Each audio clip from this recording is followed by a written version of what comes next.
Okay, it's recording. All right, we're in 1 Corinthians 3:11, and I've forgotten who was first last time. We don't know either. We'll start with Jerry, just to pick on Jerry. Good idea. Tonight, so we're getting good. Okay. Themelion, Gar, Alon, Udes, Unitai, Thanai, Para, Tone, K, Menon, Hos, Estin, Jesus, Ho, Christos. And I translated it as, for another foundation, no one is able to lay besides the one being laid, which is Jesus the Christ. Okay. Besides the one that's being laid. All right, there's no other foundation to be laid. I started to put already laid, but then that didn't get the word is being in there. The one being laid, so.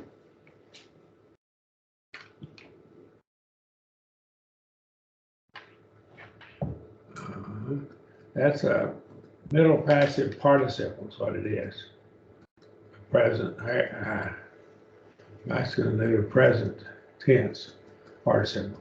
Now the present tense participle, if you remember, participles get their time from the context.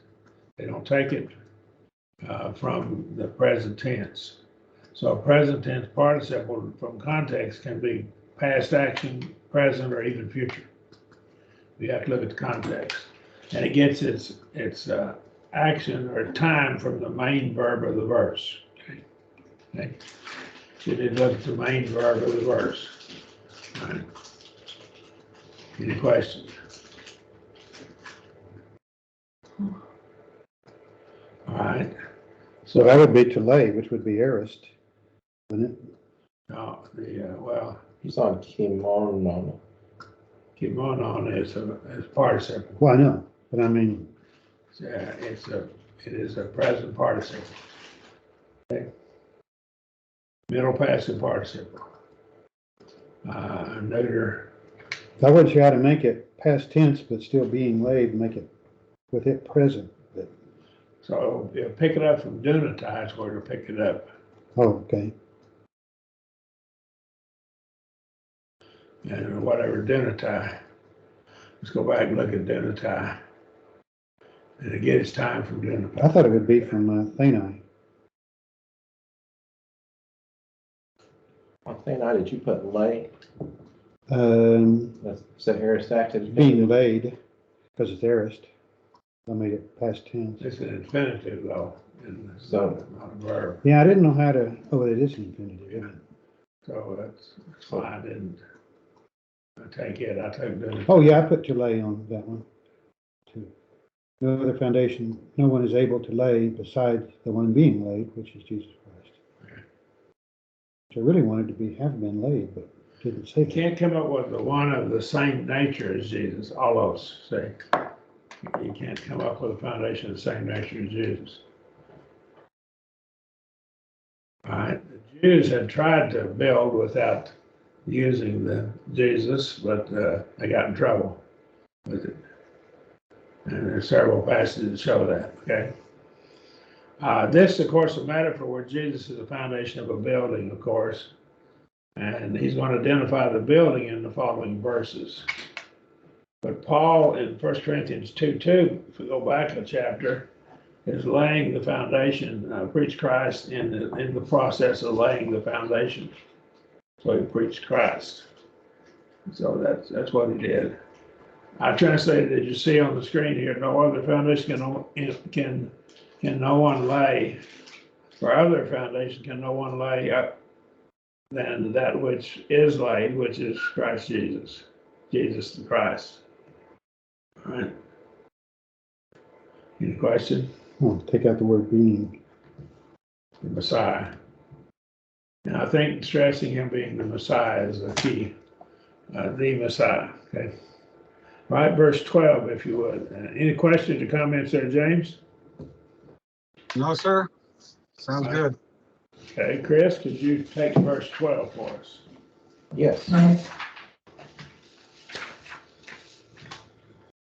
Ede, tis, Hippo, Icodome, Epiton, Them el Leon, Tuton, Curuson, Arguron, Lithos, Timios,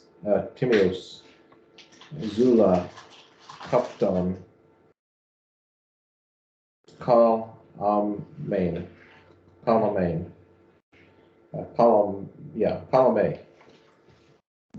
So I have here. Now, if a certain man builds on this foundation gold, silver, stone, costly wood, hay, stubble, Okay, the word costly modifies the stone. or precious. Yeah. Sorry. Precious stone. Precious stones, wood, hay, stubble. And you know that because of the ending of it, the case ending. Yeah, accusative plural, both of them. Yeah. Right. Building costly stones. And lithos is a shaped stone. That would be something like rubies and emeralds and things of that nature. And maybe shaped stones. Right. So these are shaped stones, and they may be valuable because they've been shaped so well, but we normally think of them as being something like rubies and emeralds and things like that. But the word stone, lithos, is something that's been shaped as well. So the stone tablets on which the law of Moses was written are shaped. Improper building materials. They have 6 kinds of building materials here. The first 3 are gold, silver, and precious stones. And I've always taken the precious stones to probably be something like emeralds and rubies and things like that. However, if I might point out, the fact is it could be just that it's precious because it's been shaped so well. But I still think it's probably emeralds and rubies. And I go back to the temple itself in Matthew 24 and Mark 13 and Luke 21, where they viewed the temple and they could see probably the sun shining on it. And there apparently were stones in the wall, in the gate of the door of the temple. And so they had embedded precious stones in the gate to make it look beautiful. Okay? And so I think this is probably, and I put in my notes, but not rubies and so forth, but I'm not sure. I think it's probably something like rubies and emeralds, things like that. I might be wrong, however. It might be just that they're precious because they've been shaped so well and so well shaped. I don't know that we can be certain which it is, but it's valuable, whatever it is. Yeah, if a stone is the right shape to put into the wall, it's pretty valuable.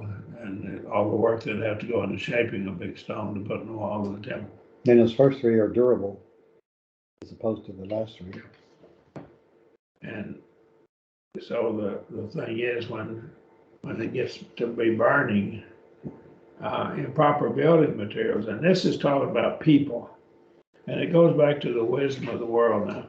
I didn't really point this out very strongly, but the word sophos and Sophia, those 2 words are derived from the same root word, but sophos is more like sophisticated, and it's you make the best plans that work. And of course, pragmatism says if it works, it's good. We don't think that way. We have to say if it's according to God's will, it's good as Christians. Something may work and accomplish what you want, but that's not our method of determining whether it's good or evil.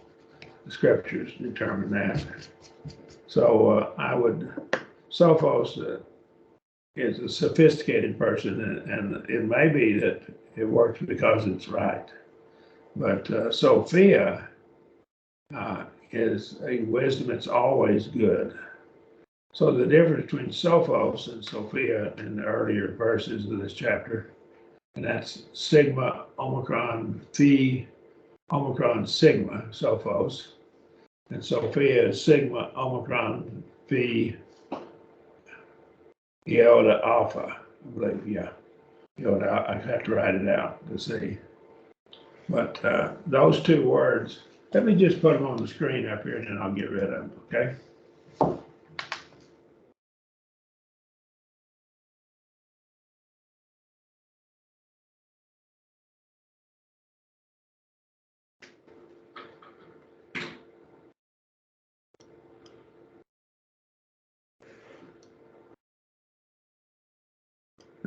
I'll just change that font to symbol font, and then they'll be in the, like you see them. I don't have the diacritical markings on them, but you can find the words, see what I'm talking about. The first word is, it can be good, it can be bad. But the second word, Sophia, is always good. And so the wisdom of God is Sophia, but the Sophos is used sometimes for God's wisdom, but it accomplishes and it makes the best plans. Well, the best plans that God would make would certainly always be good. So it's the term is used for God, so it's not always a bad word, but Sophia is never bad. Sophos could be. Does that make sense? See the difference? And they're both from the same root word. Okay? I'm going to delete them now, and we'll continue on. Okay? Where's my delete key? Come on, if I can find it. Okay. Here he's talking about building materials which represent people. And of course, these last three, wood, hay, and stubble, depending on your translation that you're using. But straw would be stubble. Hay, grass and straw. Grass and straw. But what we have here is wood is a good building material, but boy, if a fire comes, it's sure going to go up quickly. And hay and stubble will really go up quickly because they're pretty dry and they can burn quickly. And stubble, if you look at stubble, it has almost no value for food value for animals.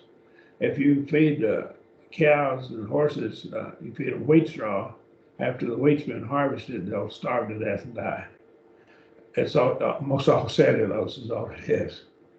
And if it's green now, it has the nutrients in it, but when it turns brown, it loses most of its nutrients. It has very few.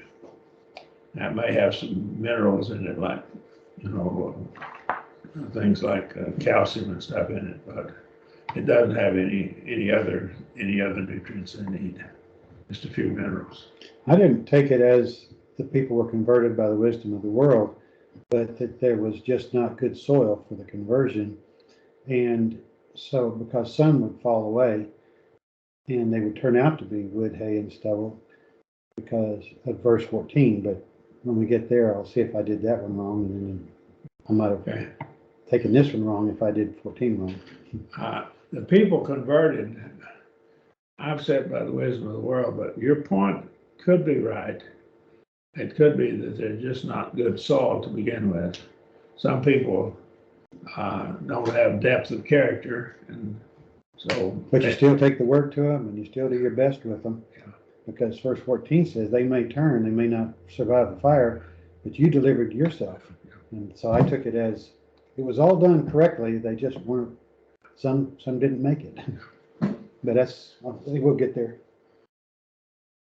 The building materials, the first three are what the Lord's going to have in His temple, and I think it's the temple that He shows here, and the attitude toward deeds from which the temple is dedicated here.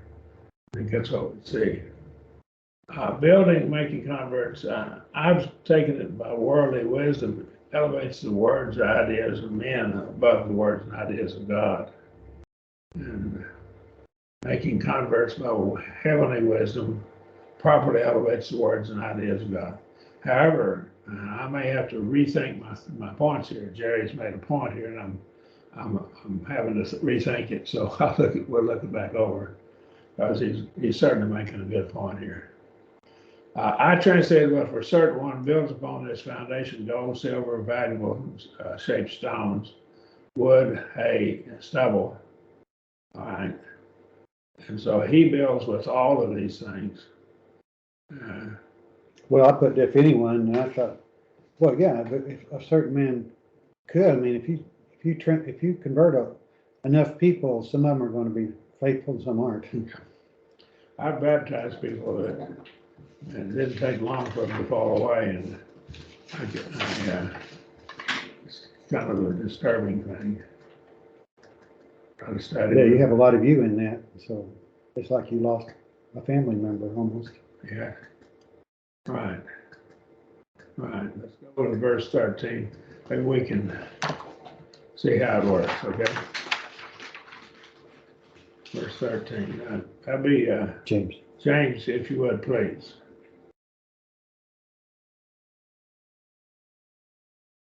Okay, James, can you take verse 13? Yes, sir. Sorry, I had it on the Ekastu to ergon phaneron. Ganesatai Hagar Hemira Delose Hotien Puri Apokaluptatai Kai Eskatu to ergon Hopoion Esti to pur Dokimase. And I translated it, each one's work shall itself become manifest, for the day shall declare it, because it is revealed by fire, and the fire will test what kind of work each one's work is. So it's revealed by fire, and it's going to test it, each man's work. And the work, I think, is putting the stones, building on that foundation, that which is built on the foundation is what I took this as. It's revealed in fire. Fire probably is persecutions and other problems. In the first century, persecution became very severe, and it was a very strong test. We haven't been tested that way in America, and we might lose a bunch of people if we were. There would be some that would be gold and silver and precious stones, I'm sure. Right? And that's the way I take that. Any comments there? James, what do you think? Well, that's possible, for sure. I did add in the translation the word itself, because the Ganestai was middle, so hopefully that was okay. And the other thing I did in my translation is toward the end of the translation, I added in what kind of work each one's work is. Most of the translations I looked at had something of the nature of what sort it is or that sort of thing. Yeah. I felt it in essence required me adding that word in. Poion is what the word that they're looking at. And what manner of work it is, what sort or quality. Right? It's a relative pronoun, but of what sort or quality, what nature. I didn't see any translations that I looked at after I'd done my translation where the Ganesatai, being future middle, had anything other than what it would have been translated if it wasn't middle. So that's why I added in the word itself. Is that proper? Well, go back, tell me how you translate it again. Let me hear it again. Okay. Each one's work shall itself become manifest, for the day shall declare it. So that's how I started out the translation. Well, look on the bottom of the screen, you see how I translated it. Okay. Oh, Okay, It's pretty close to your translation. yes, sir. Each Okay, man's work shall make itself manifest. That's the middle voice. For the day shall declare it. Now, this day might be the day of judgment. That's another possibility. Could be persecution or it could be judgment. Right? The fire shall prove each man's work of what sort. The word prove is from dokimazo. It's to test it as you would assay an ore and metals to see if they're genuine. So if you take silver ore and get it hot enough, it'll melt. And then you can extract the silver out of it and get the other things out of the ore, separate them out. Sometimes some of the metals, when they're molten, will be lighter than others. The lighter ones will go to the top. So what we have is they can separate the various metals out with this. But the fire will proof test it is the way I used it. It'll prove, it will assay, it will show what work, of what sort it is. Yeah. The day shall declare it. Now, the day almost sounds like the day of judgment, doesn't it? As a day, but it could be a day of persecution, the day when fire trials come. The term fire trials is used a number of times in the New Testament for persecution. And they were literally, some of the early Christians were literally burned to death. They burned them to death and tied them up and burned them at the stake. And old Nero actually put them on crosses and then had them to burn while he drove by to light the fire so he could come back into his residence. And he'd have burning Christians. That's what I've read about. Pretty wicked man. But that's a fiery trial, I would say, for sure. Literally, fiery trial. But, yeah. So, what do you think it is? Do you think it's persecution, fellows, or do you think it's the day of judgment?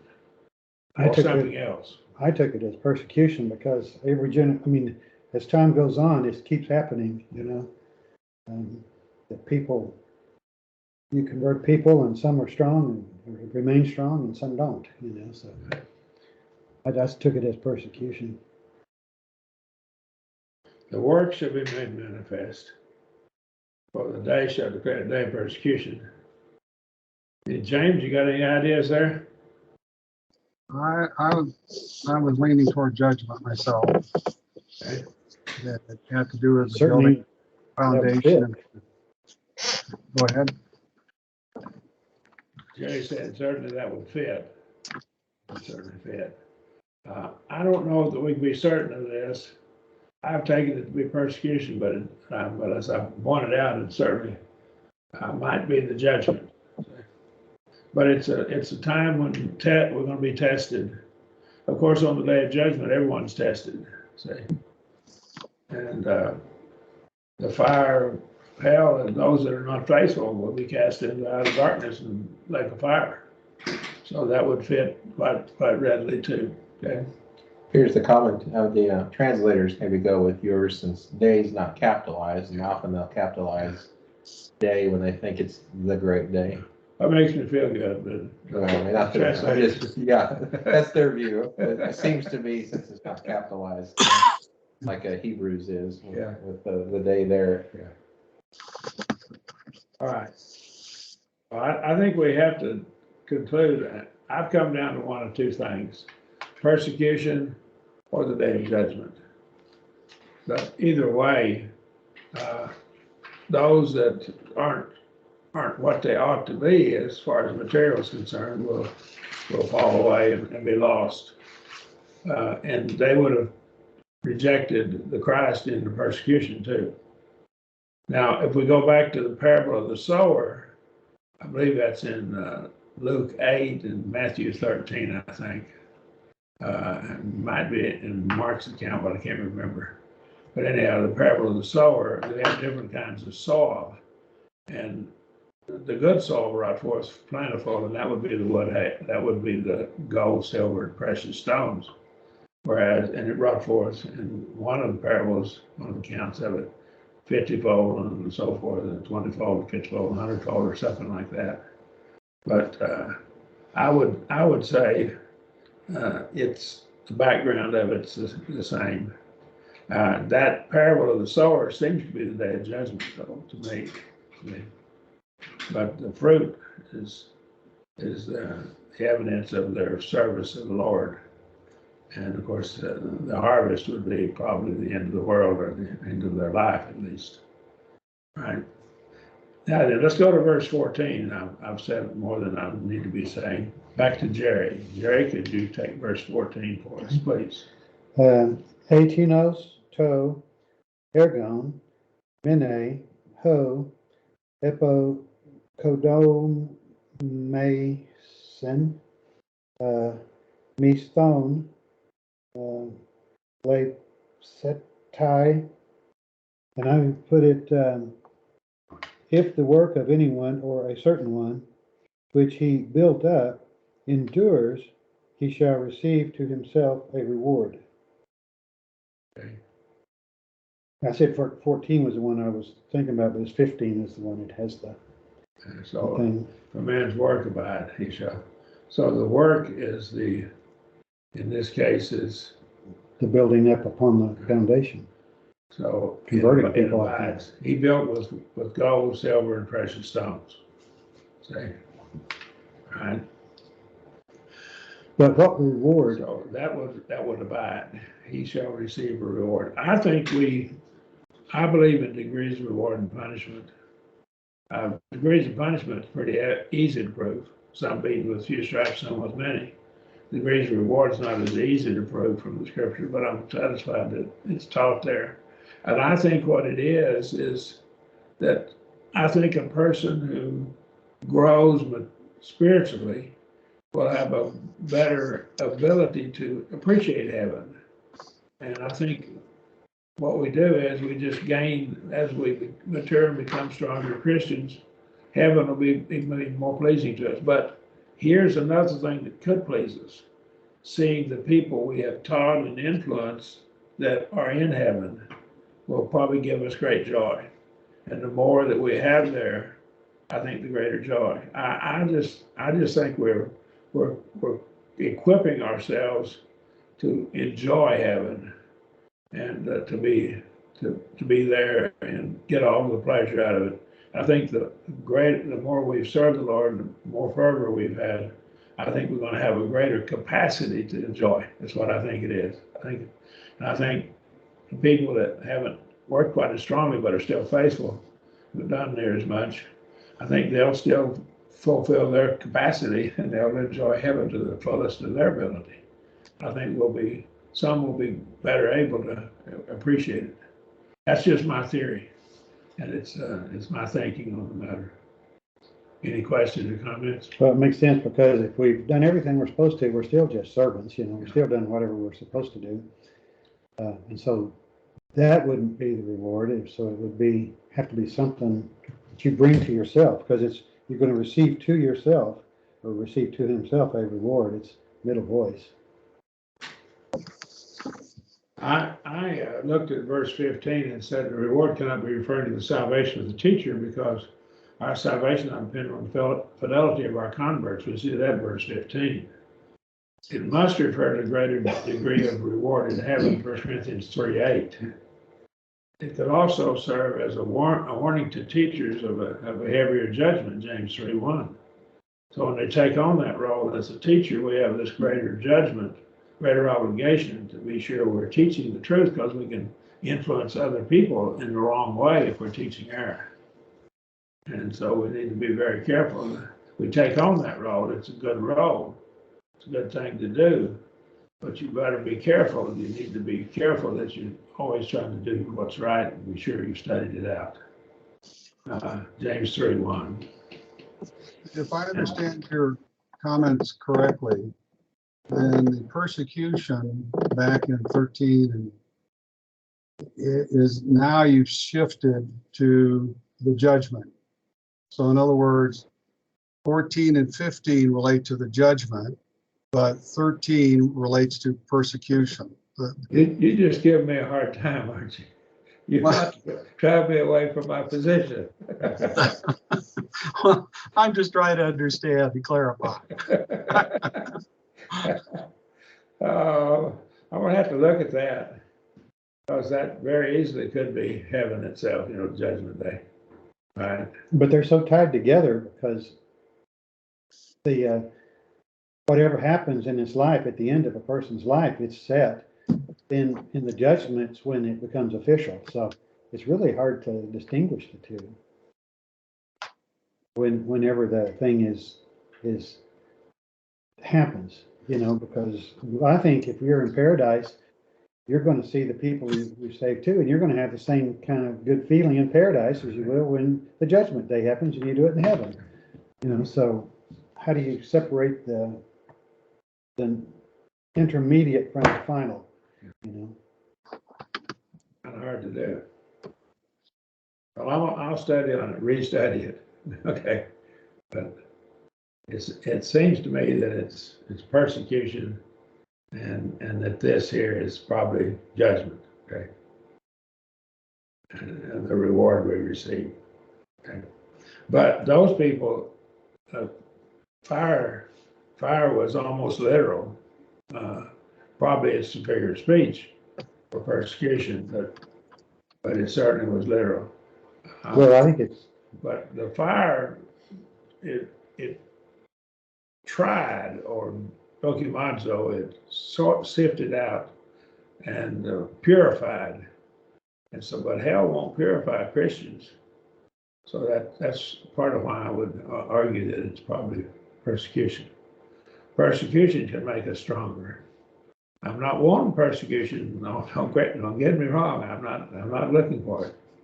But I think it can strengthen us.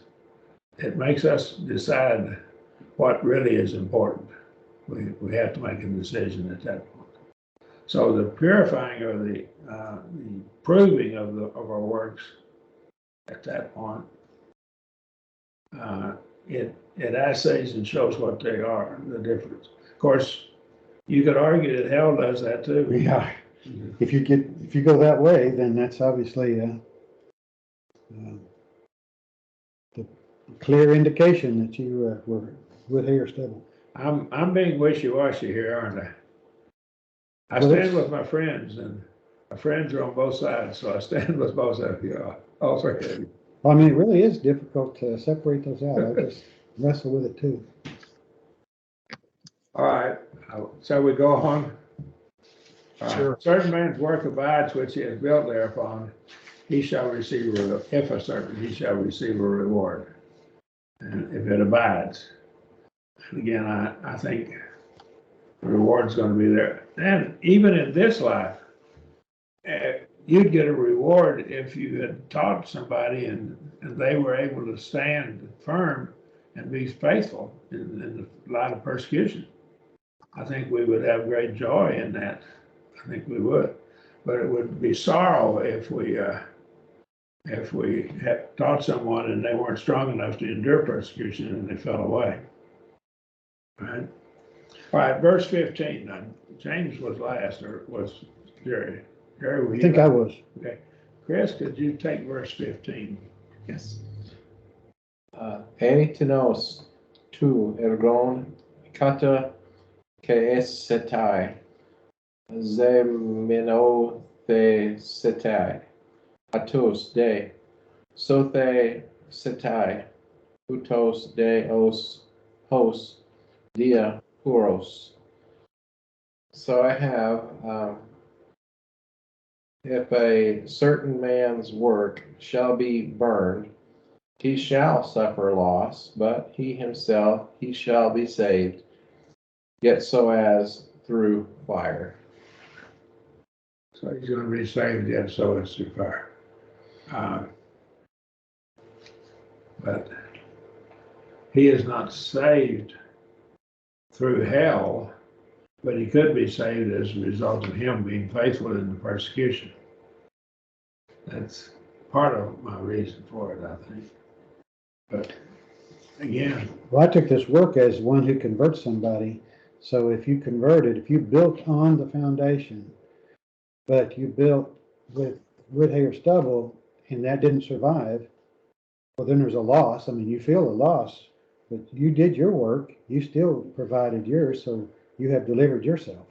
Let me go back to why I thought this was the method by which they were taught, because that's in the immediate context of the verses before. Okay, he's been talking about some using bad methods and influencing people. One used the gospel, one used sophisticated methods, sophisms. And that's why I took that view, but I will restudy it. Okay. Well, I just, because of verse 15, him delivering himself, if he had been using the wrong methods, well, then how would he deliver himself when the others failed? But if they did fail, but he had done his job, then he's delivered because he did his job. But they just turned out to be wood, hay, and stubble. That's how I had to go back and rectify verse 15 with the other, thinking he had done his job properly, but otherwise, if he had done his job wrong, well, then he wouldn't be delivering himself as through fire because he did it wrong. He wasn't honest. That makes sense? Yes, it does. I think you about drove me away from my view. Okay. All right. James, you hear what Jerry said? You got any questions or comments there? No, sir. Did hear his comments. Was fine with it. Okay. Okay. I want to go back and look at my notes again. I probably will change it. Okay. The teacher will be saved if he abides in Christ during the fires of persecution. There's a possibility this may be the destruction of Jerusalem. And other possibility just may be persecution. Another is maybe hell itself. When a man's work is burned. Right. All right. Any questions or comments? Let's go to verse. The building of the church is of no permanent value if it's the wrong kind of material. I put not converted by the wisdom of God, but by worldly wisdom. Again, Jerry's about to drive me away from that view. All right. And I argued preachers who are persuasive eloquence of speech instead of preaching the gospel, and it only building upon the foundation of Christ was wood, hay, and stubble. That's true too, Right. but they may not be delivering themselves. If Paul is referring to the converts of the Judaizers as wood, hay, and stubble, the fire and persecution of AD 70 would make them know who was right. I don't know that this is true though, that this is what it is. And of course, the Judaizing element was present there. These epistles, 1st and 2nd Corinthians, were written in AD 56 or AD 57. And of course, that's just 13 years away from the destruction of Jerusalem, which began in AD 66, the siege did, the war, which is less than about 10 years after this. Since they were written about 1 year from each other, it's unlikely that Judaizing element arose between the two epistles. Therefore, we conclude that Judaizing element was in the Corinthian church when Paul wrote 1 Corinthians. I've taken the position that it's possible the Judaizing element would appeal to the temple in Jerusalem to shore up their arguments. Look how wonderful, how beautiful that temple is. And that might be why Paul led into the church being the true temple in verses 16 and 17, which we see here. And it's also possible this may refer to those who were persecuted in the fiery trial set upon the church by Nero. And then I have here another possibility this may refer to the day of judgment.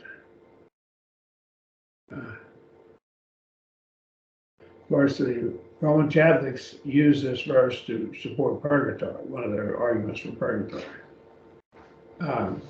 Even if it refers to the day of judgment, it's still referring to the converts of the teacher. Right?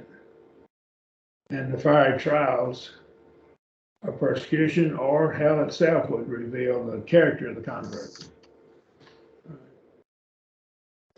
Any questions or comments? I'll go back and restudy this. All right. Formula here that's pretty important. Uk oidate hoti. The first three words here. And those first three words are really important. Chris, did you have the last? I did. James, could you read verse 16 for us, please? Yes, sir. Ukredate hotinaos thou estakaito panuma tu theu oiken humi. And I translated that, do you not know that you are the temple of God and the Spirit of God dwells in you? Okay. Do you not know? And that's a rhetorical question which expects a yes answer. You know, don't you? This expression, uk oidate hoti, is found on the bottom of the screen. You can see all of the verses where it's found. And all except John 19:10, it's exactly like this. Now, the difference in John 19:10 is it's singular instead of plural. Oidate is plural verb, and it's the singular verb. They're talking to Jesus, trying to convince him of something. That's what Pontius Pilate is. All right. But all the rest of them are exactly the same formula. Uk oidate hoti. Don't you know that? And it's an argument, always an argument, trying to prove something. So he's making an argument about something here. That ye are a temple of God, right? Or the temple of God. The word "the" is not there, but you are the temple of God. And so what would you build? How would you build a temple? Would you build it with straw and wood and stubble? If you want it to last. If you want it to last, and of course, you did take the most precious things you could find to make that temple to glorify the God of the temple, wouldn't you? So if this is people, the material represents people, which it seems to be to me, then what we want the very best in the church, the temple. And ye are the temple of God. The church is that temple of God. Now, ye, plural, are a singular temple. It doesn't say you are temples of the Holy Spirit of God, but it says you, plural, are a singular temple. And so that's obviously a collective temple. And so all of these people represent stones or sections are built in that wall of that temple. That's a beautiful figure. Okay. So it's a collective noun in my judgment here. And on the bottom of the screen, I have a number of sources that I cite. Nouns. All right. Those among you. Okay. The word in could be among.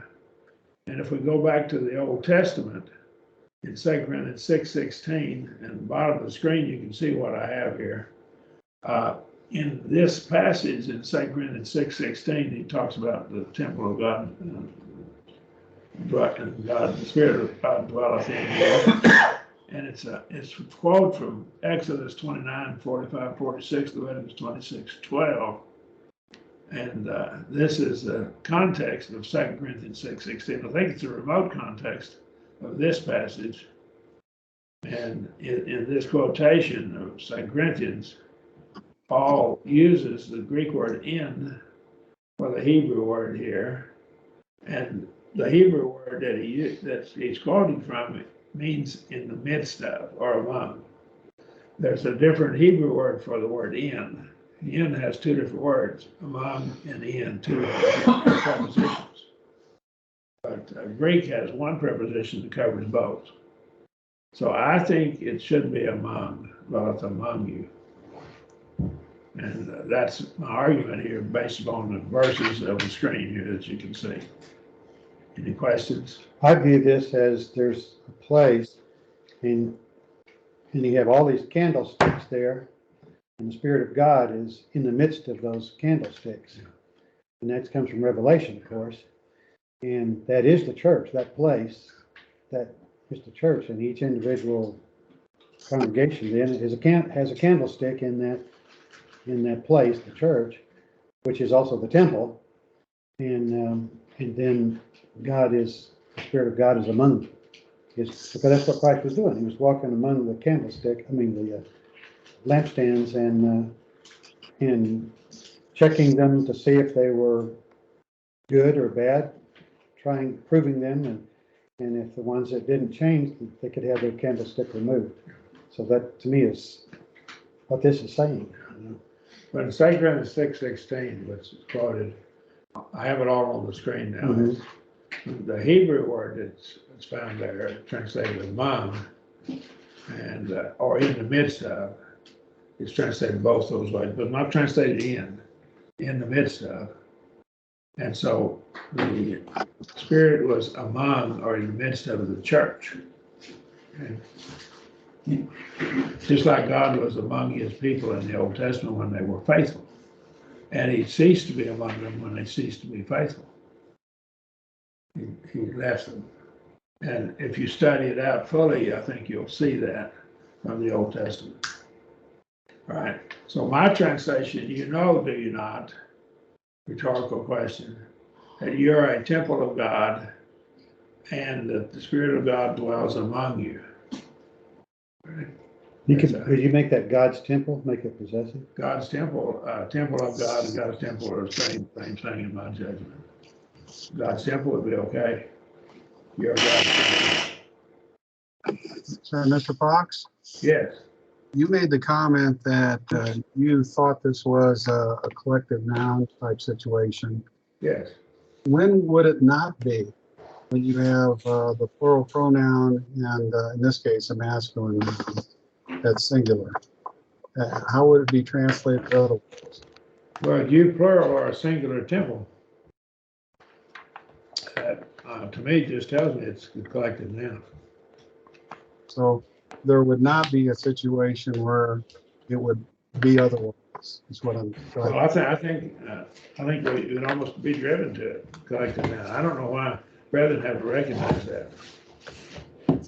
That was my opinion as well. I do remember your comments on this in the book you wrote, where by quoting the Old Testament, where they did not have a literal indwelling of the Spirit, so to speak, Yeah.